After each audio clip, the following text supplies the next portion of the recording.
सभी हाथ सभी हाथ जोड़ ले वे। नमो अरिहंताणं, नमो सेद्धारणं, नमो आयरियाणं, नमो वज्रायाणं, नमो लोये सव्साहुणम्।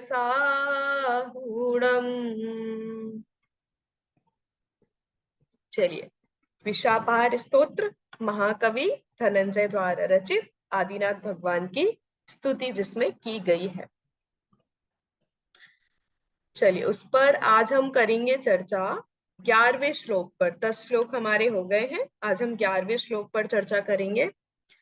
रिवीजन तो कल हमने कर ही लिया था बहुत अच्छी तरीके से, तो अब हम अगले हफ्ते रिवीजन करेंगे। अभी हम डायरेक्ट 10वां श्लोक पढ़कर हम 11वें श्लोक पर चलते हैं।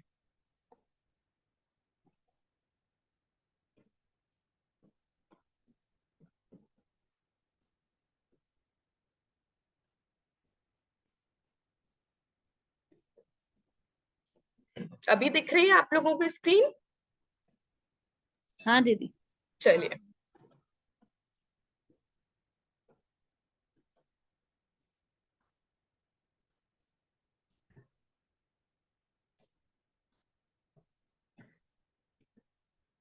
दसवां श्लोक जिस पर कल हम सभी ने चर्चा की थी। इस श्लोक में क्या बताया है कि हमारे आदिनाथ भगवान कैसे हैं कि काम विजयी है। स्पर्शन इंद्रिय का विषय जो काम है उसके विजयी है, उसको उन्होंने जीत लिया है, अर्थात काम का उन्होंने नाश कर दिया है। इसका पाठ करेंगे। स्मरः सुदग्धो भवतैव तस्मिन् उद्धूलितात्मा यदि नाम शम्भुः अशेत वृन्दोपहतोऽपि विष्णु किं गृह्यते येन भवान् जागः। इसमें हमने क्या पढ़ा था कि हे भगवान, आपने स्मर अर्थात काम को बहुत अच्छी तरीके से भस्म कर दिया है, काम का आपने बहुत अच्छी तरीके से नाश कर दिया।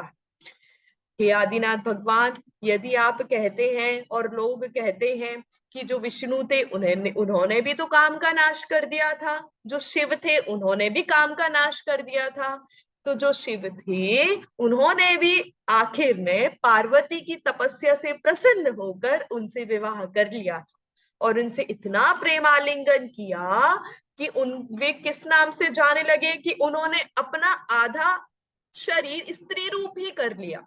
ठीक है, तो वे भी इस काम रूपी जो काम है उसको वे भी जीत नहीं पाए।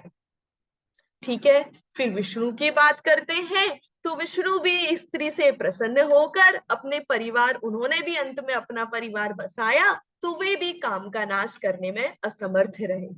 लेकिन हे आदिनाथ भगवान, आपने काम का इतनी अच्छी तरीके से नाश किया, स्पर्शन इंद्रिय का इतनी अच्छी तरीके से नाश किया कि वह दोबारा आपके पास आया ही नहीं, उसकी इतनी हिम्मत ही नहीं हुई कि वह आपके पास आई। आपने इतनी अच्छी तरीके से उस काम पर विजय प्राप्त कर दी। दीदी और आवाज नहीं आ रही। आवाज नहीं आ रही? अभी आ गई। हाँ। अः अच्छा, इतनी अच्छी तरीके से आपने काम का नाश किया और आप अपने स्वभाव के प्रति जागरूक रहे कि काम वासना आए कि आप काम निद्रा में सो ही ना पाए, इस तरीके से आपने अपने आप को जागरूक रखा और इसी विधि से आप काम पर विजय प्राप्त कर पाए हैं। ठीक है, ये हमने कल पढ़ा था। इसका एक बार अर्थ देख लेते हैं।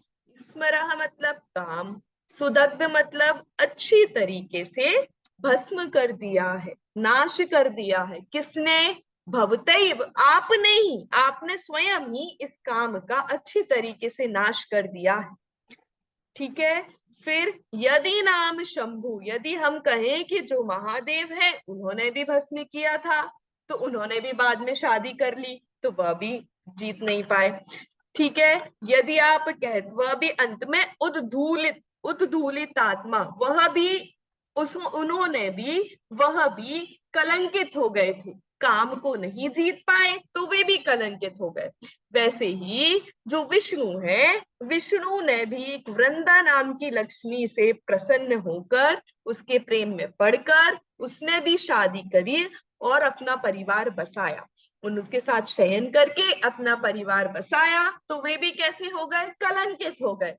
लेकिन हे आदिनाथ भगवान, आप भवान अजागा, आप जागृत रहे, आप काम निद्रा में अचेत नहीं हुए, आप काम के वश में नहीं आए, काम ने आपके हृदय का हरण नहीं किया। आप क्यों नहीं किया? क्योंकि आप जागृत रहे। इसलिए कामदेव के द्वारा आपके कौन सी वस्तु ग्रहण की जाती है? कोई भी नहीं। क्यों नहीं की जाती? कामदेव ने आपका क्या बिगाड़ लिया? कुछ भी नहीं बिगाड़ा। क्यों नहीं बिगाड़ा? क्योंकि आप जागृत रहे, आप उस काम के झांसे में फंसे नहीं। ठीक है?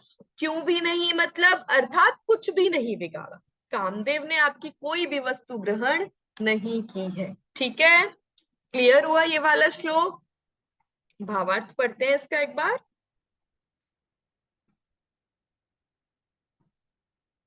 हे भगवान, जगविजयी काम को आपने ही भस्म किया था। लोग जो कहा करते हैं कि महादेव ने भस्म किया था, वह ठीक नहीं है, क्योंकि बाद में महादेव ने पार्वती की तपस्या से प्रसन्न हो उसके साथ विवाह कर लिया था और काम में इतने आसक्त हुए कि अपना आधा शरीर ही स्त्री रूप कर लिया था। इसी तरह विष्णु ने भी वृंदा लक्ष्मी के वशीभूत हो तरह तरह की काम चेष्टाएं की थी, पर आप हमेशा ही आत्मव्रत में लीन रहे तथा काम को इस तरह पछाड़ा कि वह फिर पनप नहीं सका। इसका पद्यानुवाद पढ़ते हैं। वास्तव में तो किया आपने स्मर को भस्म नहीं हरने, हर यदि वश कर लेता तो क्यों उमारक्त है क्या करने। वंदा में आसक्त विष्णु भी स्मरदाहक नहीं हो सकते, इन्हीं के संग में नित सोते आप भिन्न जागत रहते ही। ठीक है, चलिए आज हम पढ़ेंगे 11वां श्लोक। बहुत सुंदर श्लोक है और मेरे पसंदीदा श्लोकों में से एक यह श्लोक है। बहुत अच्छी चर्चा इसमें आई है। हमने जब प्रारंभ में पढ़ा था कि यह सिर्फ आदिनाथ भगवान की स्तुति नहीं है, इसमें बहुत सारी हमारे जीवन को अर्जित सूक्तियां भी हैं जो हमारे जीवन को बहुत सुंदर और सुदृढ़ बनाती है। सिर्फ स्तुति स्तुति ही नहीं है, इसमें से हमको हमारे जीवन को कैसे जीना है, क्या सिद्धांत हमें अपने हमारे जीवन में अप्लाई करना है, वो वाली बात भी इस पूरे पहले श्लोक से लेकर अब तक चली आ रही है। ठीक है? वैसे ही इसी क्रम में आज 11वें श्लोक में भी बहुत सुंदर चर्चा आई है। यहाँ पर धनंजय कवि लोक में क्या प्रचलित है और लोक को क्या देखकर हम सभी मानते हैं और हमें क्या करना चाहिए, और वो करके क्या भगवान की सिद्धि कर सकते हैं हम, या अपने किसी कार्य की सिद्धि कर सकते हैं हम, और कर सकते हैं तो वो उचित है कि नहीं। पहली बात तो कर ही नहीं सकते, और यदि करने की कोशिश करते हैं तो वह हमारी स्वयं की ही भूल है। इस प्रकार बहुत सुंदर उक्ति इस श्लोक में आई है और उसकी चर्चा हम सभी करते हैं। इस श्लोक में बताया है कि आदिनाथ भगवान कैसे हैं? स्वतः गुणवान है, स्वतः स्वयं से ही गुणवान है। मतलब उन्होंने किसी के गुणों को उधार लेकर रखा है क्या थोड़े दिन के लिए अपनी भक्ति कराने के लिए? नहीं। वे औरों को दिखाने के लिए ऐसी चेष्टाएं कर रहे हैं क्या? नहीं। क्यों? क्योंकि वे स्वयं ही गुणवान हैं, उनको किसी की आवश्यकता नहीं है। जैन धर्म के बहुत ही सुदृढ़ सिद्धांत की चर्चा भी इस श्लोक में आएगी, और इस पर से गुरुदेव श्री ने क्या बहुत सुंदर गुरुदेव श्री का प्रवचन भी है इस श्लोक पर, वो भी हम अभी पढ़ेंगे। चलिए स्तोत्र का श्लोक का पाठ करते हैं। मैं बोलूंगी, आप दोहराना।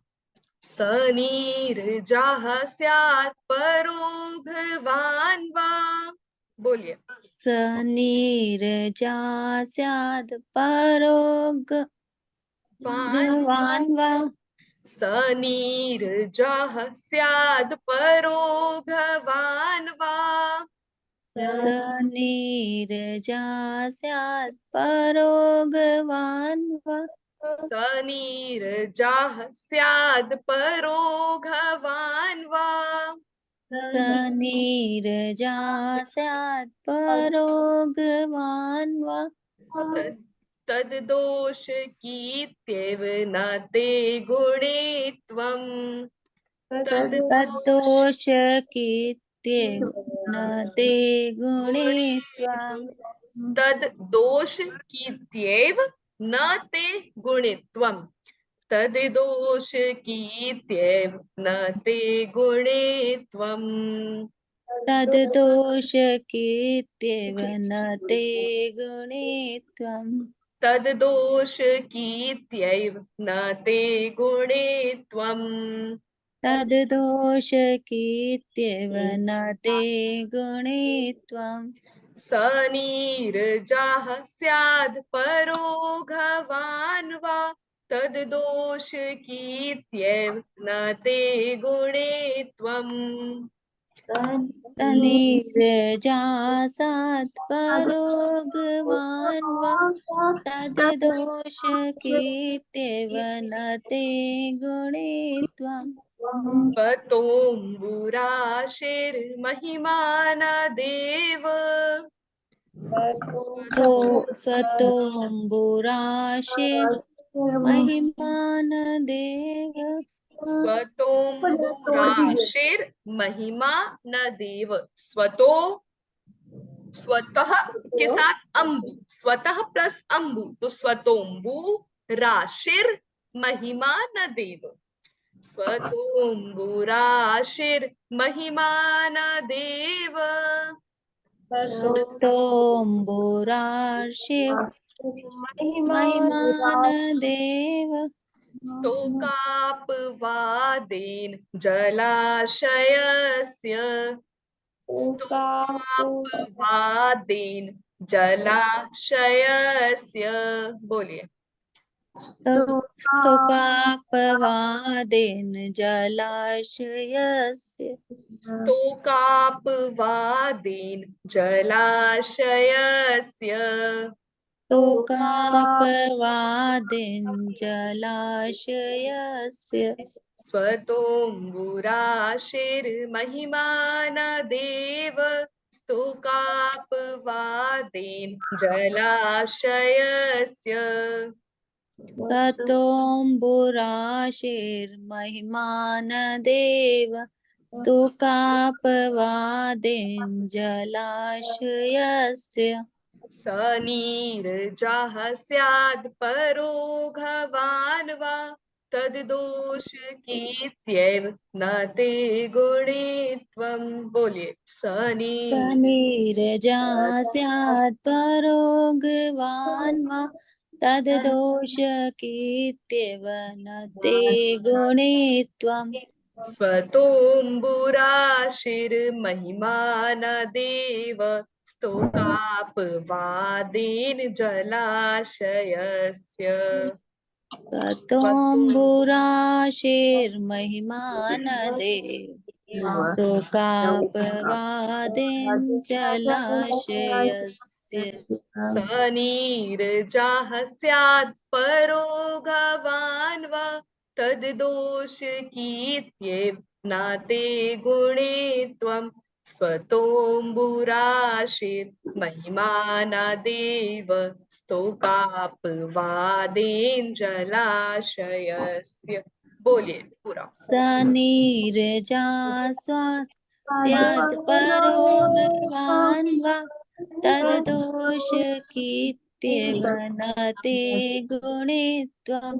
स्वतोऽम्बुराशिर्महिमान देव। स्तोकापवादेन जलाशयस्य। बहुत सुंदर, साथ में पढ़ेंगे। सनीरजः स्यात् परो परो भवान् वा भवान् वा तद्दोष तद्दोषकीत्येव न ते न ते गुणे त्वं गुणे त्वं स्वतोऽम्बुराशिर्महिमानदेव स्वतोऽम्बुराशिर्महिमानदेव स्तोकापवादेन स्तोकापवादेन जलाशय। जलाशयस्य। बहुत सुंदर। चलिए अब कौन पढ़ के बताएगा सबसे पहले? मैं बोलूं? हाँ बोलिए। सन्निजा स्यात् परो परो गवान् वा तद्दोषकीत्येव न ते गुणे त्वं स्वतोऽम्बुरा बुराशो स्वतोऽम्बुराशे। स्वतोम्बुराशिर महिमा, ऊपर जो रेफ लगी है ना वो नीचे। स्वतोम्बुराशिर महिमा न देव। बोले।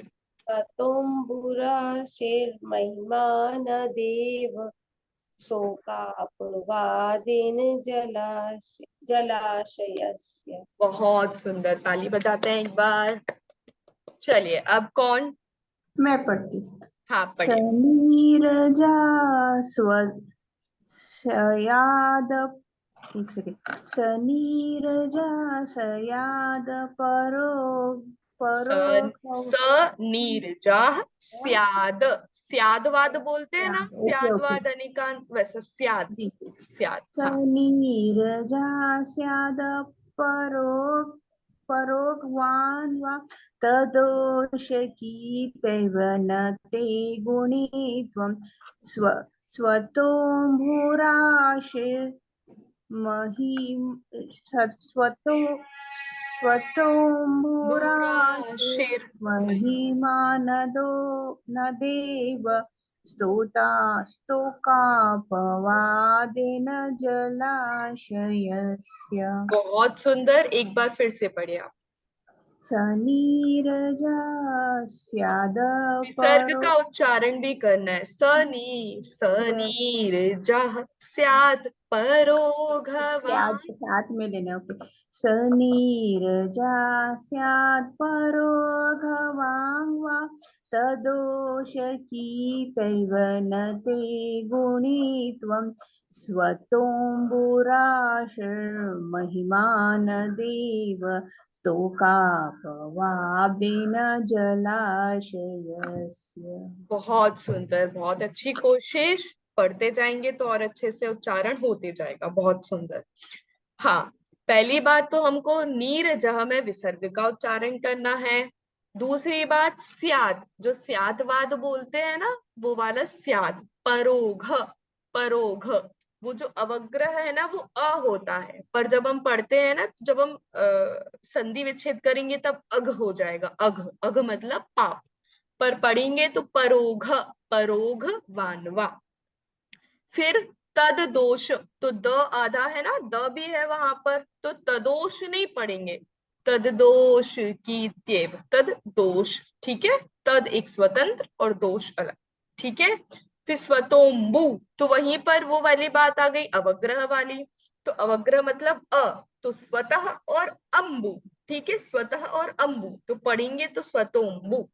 फिर राशिर, माँ के ऊपर जो रेफ है ना वो राशि, शा के ऊपर एक ही मात्रा है तो उसके साथ रा का पढ़ेंगे। राशिर महिमा, महिमा अलग, रे की मात्रा, राशिर महिमा न देव स्तोकाप वादेन जलाशयस्य। ठीक है, कोई दिक्कत?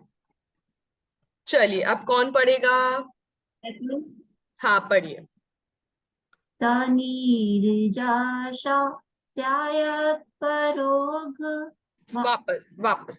तनीर्जाशा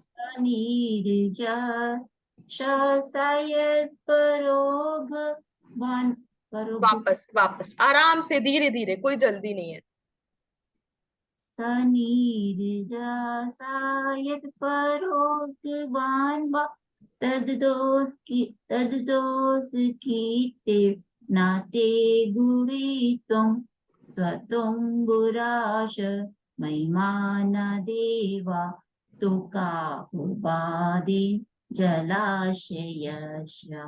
हाँ, अब पहली बात सनीरजः, ठीक है। स्याद, स्याद हमको नीर ज स्याद नहीं पढ़ना है, हमको नीर ज अलग वर्ड है और स्याद अलग है।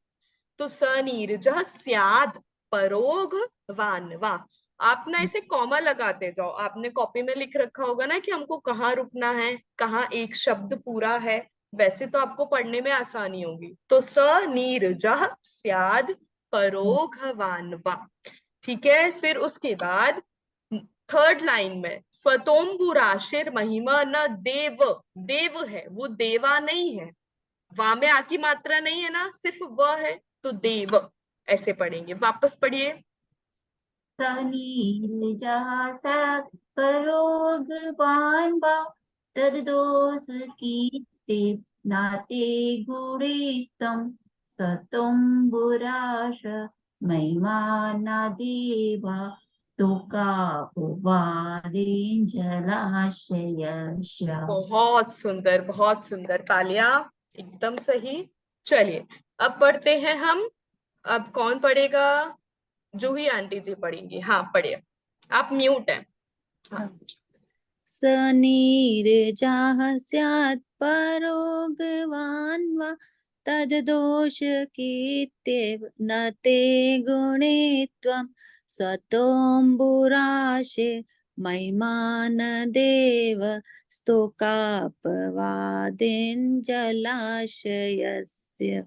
बहुत सुंदर, बहुत अच्छा, तालियां।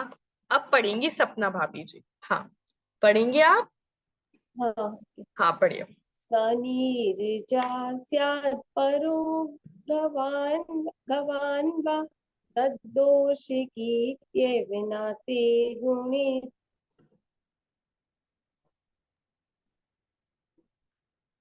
म्यूट हो गए। हाँ वापस। हाँ हाँ। स्वातोम्बुरा स्वातोम्बुराशिर्महिमानदेव स्तोकापवा स्तोकापवादेन जलाशयस्य। बहुत सुंदर, बहुत सही, एकदम सही। चलिए इसके अर्थ की तरफ बढ़े हम। बहुत सुंदर अर्थ है इसका, बहुत सुंदर श्लोक है, फटाफट से याद भी हो जाएगा और बहुत अच्छा है, मतलब जीवन में अपनाने योग्य है। चलिए इसका अर्थ देखते हैं।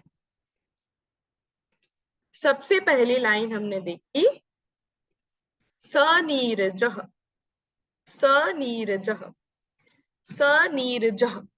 देखो सबसे पहले तो व शब्द देखो, पहली लाइन में व, परोघवान वा, परोघवान वा, तो वहां पर व है ना, व, तो वा का मतलब है अथवा, अथवा। क्या अथवा? कि सबसे पहला शब्द कि वह ब्रह्मादि देवों का स्वरूप, ब्रह्मादि देवों का समूह, ब्रह्मादि जो देव हैं, जितने भी लोक में हमको देव दिखते हैं, विष्णु, ब्रह्मा, महेश, है ना, और जो जो भी सबके देव है हमको पता है, सभी लोग प्रचलित, तो वे जितने भी देवों का समूह है, नीरजा, पाप रहित हो, कथनचित वो जितने भी देव हैं वे पाप रहित हो, उनमें कोई भी पाप ना हो, और अपरह, दूसरे देव, दूसरा देव अगवान स्यात्, पाप सहित हो। कोई देव पाप रहित हो और कोई देव पाप सहित हो। ठीक है, कोई भी देव पाप रहित हो, स्यात् मतलब हो, मतलब कथनचित, ठीक है, तो पाप सहित हो। ठीक है, ऐसे ही तदोष कीर्त्या, तदोष कीर्त्या मतलब उनके दोषों, कोई पाप रहित हो या पाप सहित हो, कैसा भी देव हो, यदि उनके दोषों के वर्णन करने मात्र से, जो पाप सहित है, उनके दोषों का वर्णन करने मात्र से ही ते, आपकी, किसकी, किसकी स्तुति कर रहे हैं हम?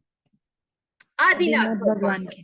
तो हे भगवान आपकी गुणित्वम ना, इसमें गुण सहितता नहीं है, कि कोई भी देव है यदि वह पाप सहित है, उसमें बहुत दोष हो, कुछ भी, आज भी हम देख रहे हैं कितने धर्म के नाम पर कितने देव आ रहे हैं, क्या क्या उनमें शक्तियां मानते हैं, रिद्धियां मानते हैं, क्या क्या वे अपने संरक्षण के लिए चीजें ग्रहण कर रखे हैं, ऐसे बहुत दोष है। लेकिन वास्तविक में हमारे देव तो कैसे होते हैं? जो वीतरागी हो, लेकिन ऐसे कोई भी लोक में देव देखे नहीं जाते, है ना, हमारे आदिनाथ भगवान के अलावा।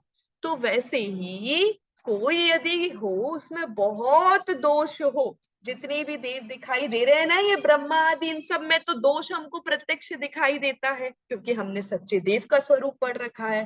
ठीक है, तो ये कितने भी पाप सहित हो, यदि उनकी हम निंदा करेंगे, उनके दोषों का वर्णन करेंगे कि अरे वे तो ऐसे हैं, वे तो अपनी रक्षा नहीं कर पाते इसलिए वे त्रिशूल को धारण करते हैं, वे कैसे हैं कि पंचेंद्रिय जीव को अपना वाहन बनाकर बैठे हुए हैं, वे कैसे हैं, अरे उनमें तो स्त्रियां भी देव मानी जाती है, अरे वे तो ऐसे हैं, अरे वे तो ऐसे हैं, उनमें तो इतनी ही भी वो नहीं है, अरे वे तो कुछ भी मान रखे हैं, अरे हनुमान जी को बंदर का मुख बना रखा है, गणेश जी को हाथी का बना रखा है, अरे ऐसे हैं वे, ऐसे हैं वे, ऐसे हैं। ऐसे दोषों का वर्णन करने से हे भगवान, क्या हे आदिनाथ भगवान, क्या आपके गुण की सही आपके गुणों का वर्णन हो जाएगा क्या, आपकी सिद्धि हो जाएगी क्या? नहीं होगी। क्यों? क्योंकि उनके दोषों का वर्णन कर रहे हैं। कोई भी जीव पाप सहित हो या पाप रहित हो, लेकिन हे आदिनाथ भगवान, यदि हम उनके दोषों का वर्णन कर रहे हैं तो इससे आपके गुणों का वर्णन भी हो रहा है, आपका बहुमान भी आ रहा है, ऐसा नहीं है। फिर क्या कहते हैं सेकेंड लाइन में, देव, हे देव, अंबुराशे, अंबुराशे मतलब समुद्र की महिमा, महिमा आया ना, अंबुराशेर महिमा, महिमा मतलब विशालता, समुद्र कितना विशाल होता है, जाना ही समुद्र, हम जब ये बोलते हैं तो समझ में ही आ जाता है कि कितना व्यापक है ये समुद्र, है ना। तो समुद्र, समुद्र की महिमा मतलब समुद्र की विशालता स्वतः अपने आप से होती है, स्वतः स्यात्, अपने आप सिद्ध होती है। यदि कोई कहे यहाँ समुद्र है, तो यदि कोई कहे अच्छा बड़ा भी है समुद्र, अच्छा समुद्र बड़ा भी होता है, तो हम क्या बोलेंगे, ये तो कॉमन सेंस की बात है, समुद्र है तो बड़ा ही होगा, कॉमन सेंस की बात है, मतलब ये तो स्वाभाविक है, ये कोई पूछने की बात नहीं है, क्योंकि समुद्र है तो वह विशाल होगा ही होगा, उसकी पहचान ही उसकी विशालता से की जाती है। ठीक है, वैसे जैसे जलाशय है, जलाशय मतलब जहां पर बहुत सारा जल इकट्ठा हो गया हो, ठीक है, तो ऐसा जलाशय हम किसको बोलते हैं, तालाब को बोलते हैं हम जलाशय। ठीक है, तो तालाब के स्तोकाप वादने न, तालाब छोटा है, ऐसी निंदा करने से समुद्र की सिद्धि नहीं होती, कि तालाब इतना छोटा है, अरे तालाब ऐसा है, अरे तालाब वैसा है। तो जब हम तालाब की निंदा यदि करेंगे तो इसमें समुद्र की विशालता का वर्णन हमको ख्याल में आ रहा है क्या? नहीं आ रहा। क्यों? क्योंकि तालाब का स्वभाव ही उसका लघुता है, ठीक है, और समुद्र का स्वभाव ही उसकी विशालता है, तो दोनों का कंपैरिजन ही नहीं है। ठीक है, यदि तालाब भी विशालता को प्राप्त हो जाए तो वह क्या तालाब कहलाएगा? नहीं कहलाएगा, वह भी समुद्र कहलाने लगेगा। ठीक है, तो यदि समुद्र की सिद्धि करनी है तो हमें समुद्र के बारे में ही सोचना होगा, समुद्र के पास ही जाना होगा। तालाब की सिद्धि करनी है तो तालाब के पास जाना होगा। तालाब की सिद्धि के लिए मैं समुद्र की निंदा करूं या समुद्र की सिद्धि के लिए मैं तालाब की निंदा करूं, ये तो मूर्खतापूर्ण बात है। ठीक है, हे आदिनाथ भगवान, जितने भी लोक में देव माने जाते हैं, जो वास्तव में देव नहीं होते, वे देव माने जाते हैं, यदि उनकी निंदा हम करें तो हे आदिनाथ भगवान, आपके गुणों की विशालता दिखाई देगी? ऐसा नहीं है। आपके गुण आपके स्वभाव से है, आपने किसी से उधार नहीं लिए, आपने किसी से मांगे नहीं है, आपने स्वयं प्राप्त किए हैं, आप स्वयं उन गुणों के धनी हैं। ठीक है, तो आप स्वयं उन गुणों के धनी हैं, तो वे तो आपकी बलवत्ता हुई ना, आपकी गुणवत्ता हुई ना। आपके सामने मैं अन्य देवों की निंदा करूं या अन्य देवों की, मैं आदिनाथ भगवान की भक्त हूं, ठीक है, और मैं अन्य देवों की निंदा करूं तो इससे मुझे क्या प्रयोजन? इससे आदिनाथ भगवान मुझसे प्रसन्न हो जाएंगे क्या? अरे ये तो मेरी भक्त है, इसको अन्य देव अच्छे नहीं लगते क्योंकि ये तो निंदा कर रही है। हमने पढ़ा ना कि उनकी वीतरागता कैसी है, दर्पण के समान है। मैं आदिनाथ भगवान को मानती हूँ, उनके जैसा बनना चाहती हूँ, इसका मतलब ये नहीं है कि मैं अन्य देवों की निंदा करूं तभी आदिनाथ भगवान की विशालता और गुणवत्ता हमको दिखाई देगी। आपको समझ में आ रहा है मैं क्या कहना चाह रही हूँ? तालाब है, तालाब की सिद्धि ही इसलिए है क्योंकि वह छोटा है। वैसे अन्य देवों की निंदा, अन्य देवों में इतनी सारे दोष हैं, तो वे दोषों की सिद्धि हमको, दोष हमको प्रत्यक्ष दिखाई दे रहे हैं। यदि वे दोष नहीं होते तो वे भी वितरागी बन गए होते कि नहीं बन गए होते? ठीक है, वे भी विष्णु थोड़ी कहलाते यदि वे भी वितरागी हो गए होते। ठीक है, तो वैसे ही हे आदिनाथ भगवान, वे उनकी स्वाभाविक, वे यदि निंदनीय है, यदि दोषपूर्ण है, तो वे उनका स्वयं का है। और आप गुणवत्ता है, आप गुणवान है, तो आप स्वयं से हैं। आपका स्वभाव ही गुणवान है। आपने किसी को देखने के लिए गुण दिखाने के लिए गुणों का ग्रहण नहीं किया। आपने अपने पूरे फेमस बनने के लिए, फेमस होने के लिए, आपने फैंस एंड फॉलोअर्स बनाने के लिए आपने गुणों को प्राप्त नहीं किया। आप स्वतः ही गुण के धनी थे, आप स्वतः ही गुणवान थे, गुणों के धनी थे। ठीक है, आया समझ में? इससे हमको क्या सीखने को मिलता है? हमने ये उक्ति भी पढ़ी होगी कि दूसरों की निंदा करने में जितना समय लगा रहे हो, उससे कई अधिक गुणों के को प्राप्त करने में आप समय लगाओ तो वह उचित है। दूसरों की निंदा करने से आप स्वयं गुणवान हो जाओगे, ये तो पागलपन वाली बात हो गई। आपको गुणवान होना है तो आप स्वयं दूसरों की बिना निंदा किए ही गुणवान हो सकते हो। दूसरों की निंदा करने में आप समय लगाओगे तो आप अपने गुणों को बढ़ाने में कब समय लगाओगे? ठीक है, ये वाली नीति हमको यहाँ से पता चलती है। तो हे आदिनाथ भगवान, आप गुणों के धनी आप स्वयं से हैं। ठीक है, आप स्वयं से ही पाप रहित हैं। आपके दोषों का, आपके गुणों का वर्णन मैं अन्य के दोषों को दिखाकर कैसे कर सकता हूँ? आपने, हमको पहली बात तो कोई कंपैरिजन ही नहीं है। आप अनंत गुणों के धनी हैं और वे कहाँ निंदनीय है, ठीक है, कहाँ दोषपूर्ण है, हम कैसे माने? ठीक है, हम कैसे कंपेयर करें? हमने अभी पहले भी पढ़ा कि आप अनुपम हैं। आपको किसी की आवश्यकता नहीं है। आप किसी की, आपके पास कोई वाहन है नहीं है। आप अपनी रक्षा के लिए तलवार ग्रहण किए हुए हैं नहीं। आप निरपेक्ष हैं और वे तो किसी के ऊपर निर्भर हैं। ठीक है, आप वीतरागी हैं, वे तो रागी हैं, जो कि प्रत्यक्ष देखा जाता है। लोग क्या क्या करते हैं भगवान को प्रसन्न करने के लिए, ठीक है, हम देखते हैं। लेकिन हमारे आदिनाथ भगवान कहते हैं क्या कि तुम मुझे इस तरीके से प्रसन्न करो, तुम 5 उपवास रखो, मैं खूब प्रसन्न होऊंगा और तुम्हारे फल की सिद्धि करूंगा, ऐसा कहते हैं क्या? नहीं। हे आदिनाथ भगवान, आपके गुण आपके स्वभाव से ही प्रकट हैं।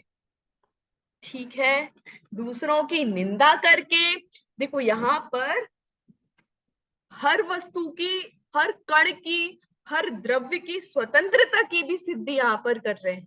यदि कोई निंदनीय है तो वो उसका अपना है, वो खुद की वजह से।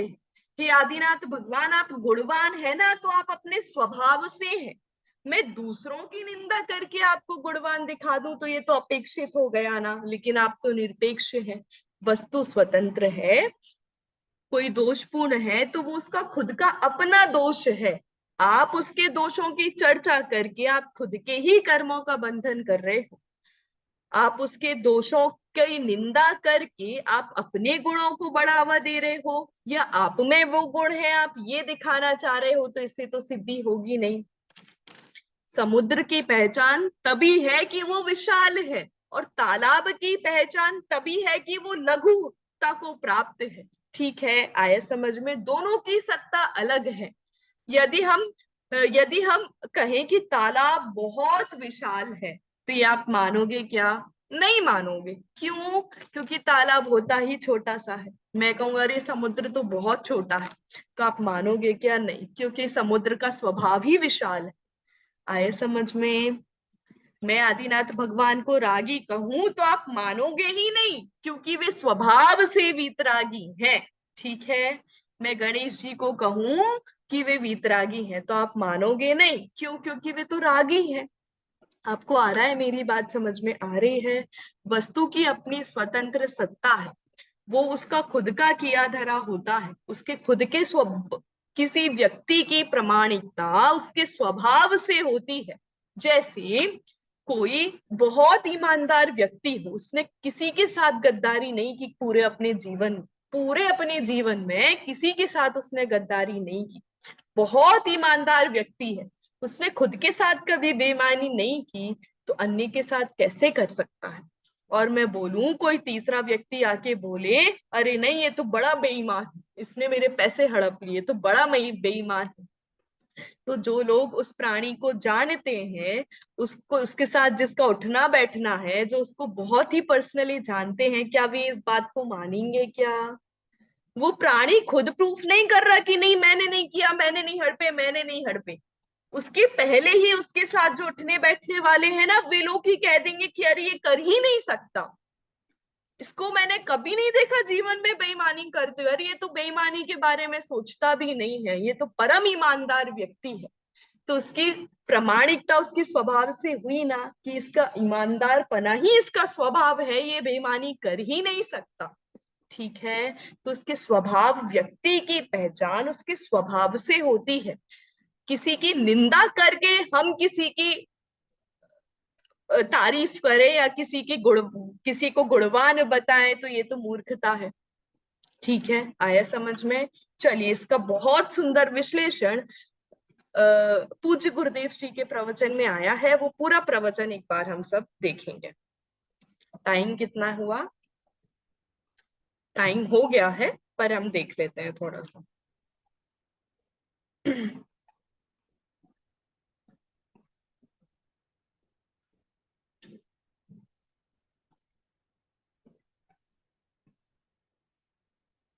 हाँ, आपको स्क्रीन शेयर हो रही है? हाँ दीदी। चलिए, गुरुदेव श्री यहाँ पर क्या कहते हैं, मानो सामने ही भगवान खड़े हो और उनका कंधा पकड़कर बात करते हो, इस प्रकार यह स्तुति की गई है। आचार्य समंतभद्र ने भी इसी प्रकार स्तुति की है कि मानो भगवान गिरी गुफा में से बाहर निकल रहे हैं और स्वयं ने भगवान का कंधा पकड़ रखा है कि हे भगवान खड़े रहो, मैं अन्य की तरह आपकी स्तुति करने वाला नहीं हूँ, परीक्षा द्वारा आपको पहचान कर ही आपकी स्तुति करूंगा। जब उस व्यक्ति ने पूरे जीवन भर उसको देखा कि इसने कभी अपने जीवन में बेईमानी नहीं की, तभी तो वो अंत में कह पाया ना कि ये कर ही नहीं सकता बेईमानी, ये ईमान इसलिए हमेशा से ईमानदार है। ठीक है, उसने भी कभी परीक्षा ली होगी ना, तभी तो आज वो उसकी सिद्धि कर रहा है ना कि ये कर ही नहीं सकता बेईमानी। आपको मेरा उदाहरण समझ में आ रहा है? आप मेरी बात समझ पा रहे हो? हाँ, कठिन तो नहीं लग रहा? हाँ दीदी। हाँ, चलिए, वही वाली बात यहाँ पर कर रहे हैं। जैन धर्म तो हमेशा से ही परीक्षा प्रधान ही रहा है। तो हे आदिनाथ भगवान, मैं अन्य किसी के पास ऐसे यूं ही नहीं चला जाऊंगा, मैं आपको भी यदि मानूंगा ना, आपको भी पूज्य मानूंगा, आपके भी दर्शन करूंगा ना, तो आपकी भी परीक्षा लूंगा। परीक्षा प्रधानी है, मैं ऐसे ही किसी के सामने अपना सर नहीं झुकाता, मैं परीक्षा लेकर आपको नमस्कार करूंगा, आपकी स्तुति करूंगा। हे प्रभु, अन्य देव पाप सहित हो अथवा पाप रहित हो, उनके दोष वर्णन से आपकी गुण युक्तता नहीं है। उनमें दोष है इसीलिए आप में गुण है, ऐसा है क्या? नहीं, उनके दोष उनके हैं, आपके गुण आपके हैं। उनके दोषों का वर्णन करके आपके गुणों को क्या मिल जाएगा? आपके गुणों की चर्चा तो वहां आई नहीं, वो तो उनके दोषों की ही चर्चा हो रही है। आप तो स्वभाव से ही महिमा योग्य है। सागर की विशालता, अगाधता स्वभाव से ही है, ना कि तालाब एवं कुएं की लघुता के वर्णन करने के कारण कि तालाब इतना छोटा है, अरे कुआं तो इतना ही सा होता है, ठीक है, अरे नदी भी इतनी छोटी होती है, ये वर्णन करने से क्या पता चल जाएगा समुद्र कितना बड़ा होता है? नहीं, आपको समुद्र का पता लगाना है ना, तो आपको समुद्र की बात करनी होगी, समुद्र को देखना होगा, समुद्र देखना होगा कैसा होता है, कितना बड़ा होता है। आप तालाब के पास जाकर समुद्र की चर्चा करो, आप समुद्र के पास जाकर तालाब की चर्चा करो, तो वो तो उसका स्वभाव ही लघुता है। ठीक है, कोई तालाब यदि समुद्र बन जाए तो वो समुद्र ही कहलाने लगेगा, समुद्र तालाब बन जाए तो वो तालाब कहलाने लगेगा। मैं अन्य की, हाँ, सागर की विशालता अगाधता स्वभाव से ही है, ना कि तालाब एवं कुएं की लघुता वर्णन के कारण। सागर तो स्वभाव से ही विशाल एवं अगाध है। आपने अचिंत्य गुण निधान को प्रकट किया है, अतः आपकी महिमा स्वाभाविक ही है। यह आत्मा भी सर्वज्ञ स्वभाव से परिपूर्ण है, इस कारण इसकी पर्याय वृद्धिंगत होकर केवल ज्ञान रूप होती है। मैं स्वभाव से ही ज्ञानवान हूं ना, मैं स्वभाव से ही, मेरा स्वभाव ही है ना जानना। चलो मैं सोच लूं आज नहीं जानूंगी, आज मैं कुछ जानने ही नहीं, आज मेरा मन नहीं, तो ऐसा पॉसिबल है क्या? नहीं। क्यों? क्योंकि जो जिसका स्वभाव रहता है ना, वो अपने स्वभाव के बिना रह ही नहीं पाता। मैं कहूँ आज मुझे जानना नहीं है, तो ऐसा कैसे संभव है? जानना तो हमेशा ही चलता है, हम सोते हैं तब भी जानते हैं, ठीक है, हम हंसते हैं, बोलते हैं, गाते हैं, लिखते हैं, कुछ भी करते हैं, जानने रूप कार्य हमेशा होता है। क्यों? क्योंकि वह मेरा स्वभाव है, ठीक है। तो जब जानना मेरा स्वभाव है तो उसकी परिपूर्ण दशा कभी ना कभी तो आएगी ना, तो उसकी परिपूर्ण दशा केवल ज्ञान रूप होती है। यह इसकी स्वाभाविक महिमा है, कोई मैंने अलग से ज्ञान को लेकर आई हूं, आज मार्केट से खरीद के आई हूं, ऐसा नहीं है। वो स्वाभाविक गुण है मेरा। दूसरों के साथ तुलना करने से चैतन्य स्वभाव का माप नहीं होता। दूसरों से आप अपने को किसी से कंपेयर करोगे तो इसमें आपकी शक्ति का माप नहीं होगा। आप अपने स्वतंत्र द्रव्य हो, और आप जिसके साथ कंपेयर कर रहे हो ना स्वयं को, वो स्वतंत्र द्रव्य है, उसकी शक्ति उसकी खुद की है, आपकी शक्ति आपकी स्वयं की है। दोनों द्रव्य भिन्न भिन्न है, दोनों द्रव्य एक दूसरे से जुड़े हुए नहीं है, दोनों द्रव्य स्वतंत्र हैं। जब दोनों स्वतंत्र द्रव्य हैं तो मैं इसकी चर्चा इस इसकी कंपेयर करने से करूं तो कैसे होगा? ये तो आश्रित हो जाएगा, और हम सब तो स्वतंत्र हैं। तो दूसरों के साथ तुलना करने से अपने चेतन स्वभाव का माप नहीं होता कि दूसरा तो इतना आगे है, मैं तो कुछ हूं ही नहीं। अरे वो आगे है तो वो उसका खुद का है, उसका स्वतंत्र है, ठीक है। कर्मों का उदय है, कर्मों का बंधन, सबका अपना स्वतंत्र स्वतंत्र होता है। वो मुझे थोड़े दिन के लिए अपना ज्यादा ज्ञान उधार दे दे, अपना मति ज्ञान थोड़े दिन के लिए आप हमें उधार दे सकते हो क्या? नहीं। क्यों? क्योंकि वो आपका स्वयं का है। इसलिए हम दूसरों के साथ कंपेयर करके अपना मापदंड करें तो यह तो असंभव सी बात है। देखो, यह देव की भक्ति चल रही है, वस्तुतः सम्यक दृष्टि ही भक्तराज है, अन्य कोई भगवान का यथार्थ भक्त हो ही नहीं सकता। हे भगवान, हम दूसरों के दोष बतलाकर अपने गुण सिद्ध नहीं करना चाहते।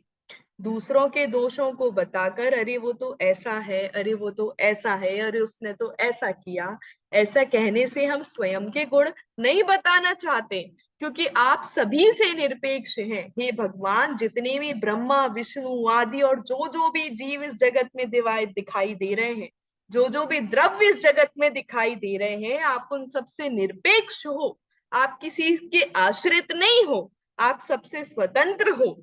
इसलिए हम उनकी निंदा करके आपकी बड़ाई करें, ये तो कहाँ की बात संभव है?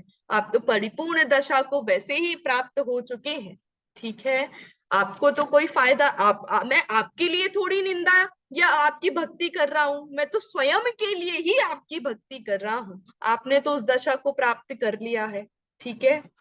जब विकारी पर्याय का होना भी निरपेक्ष है, तब स्वभाव की निरपेक्षता का तो कहना ही क्या, ठीक है। हर ये जो परिणमन हो रहा है ना, निरंतर निरंतर निरंतर निरंतर, ये एक पर्याय दूसरे पर्याय के आश्रित नहीं है, तो स्वभाव तो कैसे किसी के आश्रित होगा? आया समझ में? एक पर्याय दूसरी पर्याय के आश्रित नहीं है तो स्वभाव कैसे किसी के आश्रित होगा? मैं आपकी खूब निंदा करूं, जूही आंटी जी की खूब निंदा करूं, और मैं कहूं कि उनकी निंदा करने से मेरी गुणवत्ता दिखाई दे रही है, तो मैं तो जूही आंटी जी के अधीन हो गई कि नहीं हो गई? आया समझ में? ठीक है। और जूही आंटी जी खूब मेरी निंदा करें, खूब निंदा करें। क्यों? क्योंकि वो अपनी गुणवत्ता चाहती है। तो मेरी निंदा करी तभी उनकी गुणवत्ता हुई, तो वो भी मेरे आश्रित हुई कि नहीं हुई? हुई। लेकिन हम सभी तो स्वभाव से ही निरपेक्ष हैं, हम तो स्वतंत्र हैं। हम इतने सालों से क्या पढ़ रहे हैं, हम जैन सिद्धांत क्या कहता है, क्या बोलता है, क्या सुन रहे हैं, हम क्या समझ रहे हैं। हर द्रव्य स्वतंत्र है, कोई किसी के आश्रित नहीं है। वैसे ही स्वभाव भी किसी के आश्रित नहीं है, वह निरपेक्ष है। जब पर्याय निरपेक्ष है तो स्वभाव तो निरपेक्ष होगा ही होगा। ठीक है, आई बात समझ में? जैसे समुद्र बड़ा है तो वो ऑब्वियसली बड़ा होगा। कोई बोले नहीं समुद्र कितना छोटा है, ये तो कॉमन सेंस की बात है कि समुद्र है तो वो बड़ा ही होगा, वो छोटा हो ही नहीं सकता। स्वभाव निरपेक्ष ही है, वो किसी के आश्रित हो ही नहीं सकता। ठीक है। हे भगवान, आपको प्राप्त सुख के एक अंश की अपेक्षा, सिर्फ सुख का एक अंश, किसका? आदिनाथ भगवान की बात चल रही है ना, उनके सुख का सिर्फ एक अंश, इतना सा। इंद्र का सुख भी तृण सदृश तुच्छ ज्ञात होता है। जब हे आदिनाथ भगवान आपका इतना सा सुख हम देखते हैं ना, बिल्कुल चुल्लू भर इतना सा, और इंद्र का सुख देखे ना तो इंद्र का सुख तो छोड़ने के, इंद्र का क्या कंपेयर करें हम? इंद्र का सुख तो कैसा है, वह तो हमको तृण समान लगता है, तो छोड़ नहीं होगी। जब आपके सुख के एक अंश की भी इतनी महिमा है कि आपको कितना सुख प्राप्त होता है, आपको कैसा लगता होगा, हमें तो पता ही नहीं है कैसे सुख का आप भोग करते होंगे, उसके एक अंश की चर्चा करने में भी हम असमर्थ हैं। तब आपके अनंत दर्शन, अनंत ज्ञान, अनंत सुख एवं अनंत वीर्य आदि स्वाभाविक दशाओं का तो कहना ही क्या। ठीक है, इंद्रादि को तो उनके पुण्य के उदय से मिली है चीजें, पर आपका जो अनंत दर्शन, अनंत सुख है, ये तो आपका स्वयं का स्वाभाविक है ना, ये आपको कोई पुण्य के उदय से मिला है ऐसा नहीं है। आपको बात समझ में आ रही है? तात्पर्य यह है कि आपकी महिमा तो पर से अत्यंत निरपेक्ष है, अत्यंत निरपेक्ष स्वाभाविक ही है। ठीक है, आप पर को देखकर अपनी महिमा का आकलन करें तो ये तो गलत बात है। आपको अपनी महिमा का आकलन खुद ही, आपको खुद की महिमा खुद ही लानी पड़ेगी। आप दूसरों को देखकर अपनी महिमा बढ़ा रहे हैं, दूसरों को निंदा करके अपनी महिमा बढ़ा रहे हैं, दूसरों से कंपेयर करके खुद को कभी कम समझ रहे हैं, कभी ज्यादा आंक रहे हैं, तो ये तो उचित बात नहीं है। प्रत्येक द्रव्य की अपनी स्वतंत्रता है, अपनी सत्ता है, अपनी शक्ति है, अपनी बुद्धि है, अपनी मति है, उसका सब कुछ उसका खुद का है। उसकी चर्चा करके हमें क्या लाभ होगा? आदिनाथ भगवान आप स्वभाव से ही इतने विशाल हैं, तो अन्य देवों की निंदा करके हमको क्या लाभ होगा? आपकी गुणवत्ता हम कैसे सिद्ध करेंगे, वे तो पहले से ही दोषपूर्ण है। ठीक है, आया समझ में? इसलिए हमको कभी भी किसी से, खुद को या किसी और को कभी भी किसी से कंपेयर नहीं करना, कभी किसी की निंदा नहीं करना। हमेशा हमें अपने गुणों को बढ़ाने की ओर ध्यान देना है, कभी किसी को दिखाने के लिए भी कुछ नहीं करना। हमारी अपनी स्वतंत्र सत्ता है, हमारी अपनी खुद की शक्ति है, खुद की बुद्धि है, खुद के कर्म है, खुद के कर्म का बंधन है, खुद के कर्मों का उदय है, हमारा हमारा ही है। हमारे दुखों को आप भोगने जाओगे क्या? आपके दुखों को मैं भोगने जाऊंगी क्या? नहीं, मेरा स्वयं का है। इसलिए दूसरों को देखकर हताश नहीं होना। ठीक है, और दूसरों को देखकर खुद को गुणवान नहीं मानने लगना, अरे अरे सब जगह मैं ही हूं, मैं, मेरे को आता है ना, मुझे आता है, ऐसे अभिमान में मत फूलना। और कभी दूसरों को मत देखना। खुद की महिमा लानी है तो खुद को ही देखना पड़ेगा। खुद को प्रामाणिक बनाना है तो खुद को वैसा, वैसे गुण खुद को लाने पड़ेंगे, खुद को उन गुणों की खुद के गुणों को अपनाना पड़ेगा, है ना। अपने स्वयं की महिमा लानी है, स्वयं की प्रामाणिकता लानी है, तो हमको भी आदिनाथ भगवान जैसे वीतरागी बनना होगा। अनंत दर्शन, अनंत ज्ञान, अनंत सुख, अनंत वीर की प्राप्ति करना होगा, ना कि दूसरे अन्य देवों को देखकर उनकी निंदा करनी हो। आया समझ में?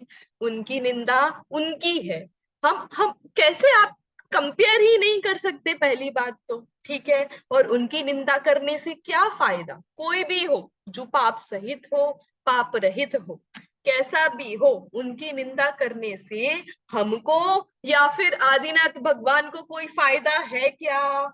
नहीं है, ठीक है। तो फिर जो जिस चीज का फायदा नहीं है तो उस चीज की चर्चा करना तो अप्रयोजन ही है, ठीक है। इसलिए हम सभी को वापस एक बार इसका भावार्थ नहीं पढ़ा, हम भावार्थ देखते हैं।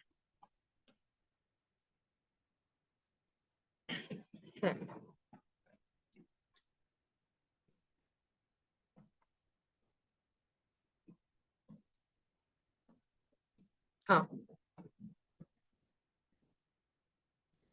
हे भगवान, दूसरे के दोष बतलाकर हम आपका गुणीपना सिद्ध नहीं करना चाहते, कि दूसरों के दोष बतलाएं, दूसरों की निंदा करें, इससे आपके गुणों की सिद्धि हो रही है, ऐसा हम नहीं चाहते।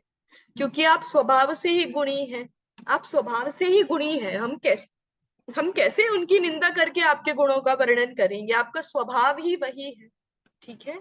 सरोवर को छोटा कह देने मात्र से समुद्र की विशालता सिद्ध नहीं होती, किंतु विशालता उसका स्वभाव है। समुद्र का स्वभाव ही विशालता है और अगाधता है। यदि समुद्र के पास जाएं और वह इतना सा दिखे, चुल्लू सा पानी वहां पर दिखे, तो आप कहोगे कि ये समुद्र है? नहीं, ठीक है। बड़ा विशालता उसका स्वभाव है, इसलिए वह विशाल बड़ा कहलाता है। आया समझ में? ठीक है। वह उसकी विशालता ही उसका बड़ापना है, उसके स्वभाव, इसको उसको स्वभाव, आप स्वभाव से गुणी हो ना, इसलिए आप अपने आप ही उच्च सिद्ध हो गए, ठीक है। क्योंकि आपको अपने स्वभाव का भान हो गया है। अन्य देवादि है जो दोष सहित है, उनको अपना स्वभाव ही नहीं पता, अब तक पता ही नहीं है उनको स्वभाव, तो हम कैसे उनको गुणवान मान लेंगे? और गुणवान नहीं मानेंगे इसका मतलब ये नहीं है कि उनकी निंदा करेंगे तो आपके गुणों की प्रशंसा होगी, नहीं, ठीक है। आपको मेरी बात समझ में आ रही है? उनके बारे में चर्चा नहीं करना ही आपके गुणों के प्रति बहुमान आना है। मेरी बात समझ में आई? ठीक है।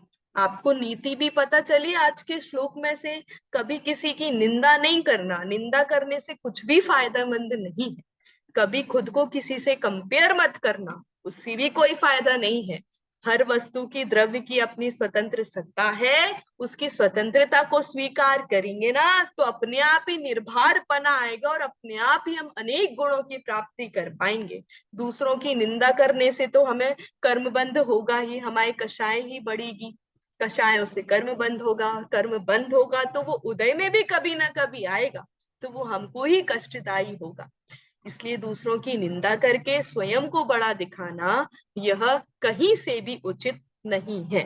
अन्य देवों की निंदा करके हम आदिनाथ भगवान को बड़ा दिखाएं, ये भी कहीं से उचित नहीं है। वे तो स्वयं से ही गुणी है, स्वयं से ही ज्ञानवान है, वो उनको भी पता है, हमको भी पता है, ठीक है। चलिए पद्यानुवाद पढ़ते हैं। पर को धार्मिक पापी कहने से कोई बड़ा नहीं होता, दोष कथन या यशोगान से भी कोई बड़ा नहीं होता। ज्यों समुद्र निज महिमा से ही गुण अगाधता दिख से युक्त, लघुता लाभों की निंदा से नहीं आप त्यों गुण संयुक्त।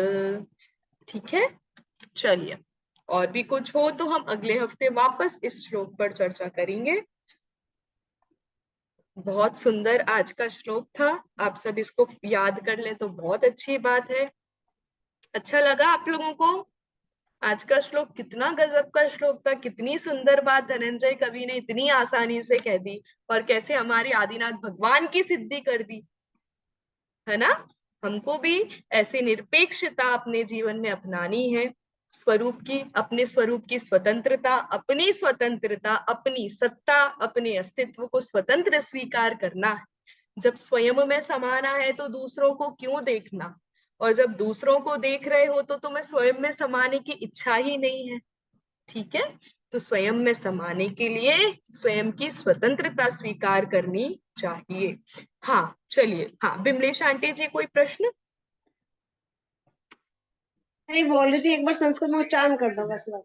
अच्छा मेरा एक बार, एक बार बस। चलिए एक बार श्लोक पढ़ते हैं हम। हाँ 1 मिनट।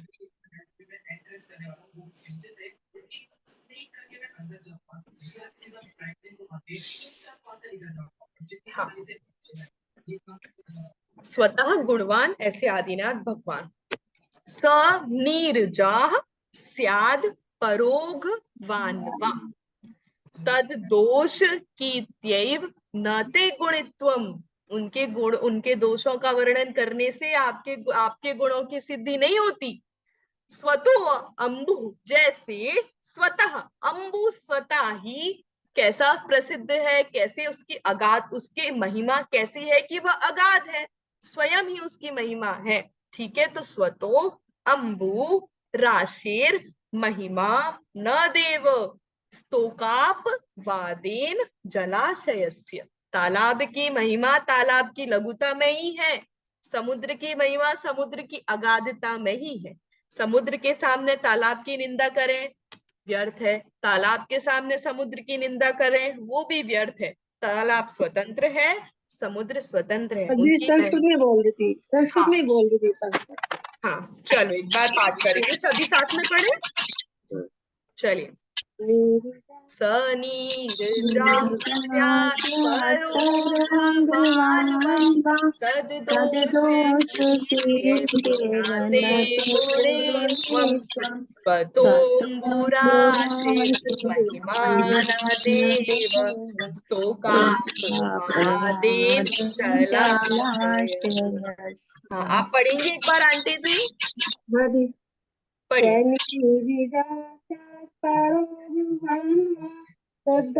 तद्दोषकीर्तेन ते गुणित्वं शतोऽम्बुरासे महिमान देवा शोकापवादेन जलाशयस्य। बहुत सुंदर, बहुत मेरा सुंदर। मिस हो ठीक गया है, था ना, पहुंचा इसलिए बोल। अभी आया पढ़ने। हाँ जी, मैं बाद चल, में ना क्लास ज्वाइन किया ना, इसलिए मैं बोला था। अच्छा अच्छा अच्छा अच्छा, चलिए फिर हम ठीक है मिलते हैं अगले मंगलवार को वापस से। ठीक है, ठीक है ये जी, श्लोक तो आप सभी जरूर याद करिए, अपने जीवन में इस नीति को अपनाइए।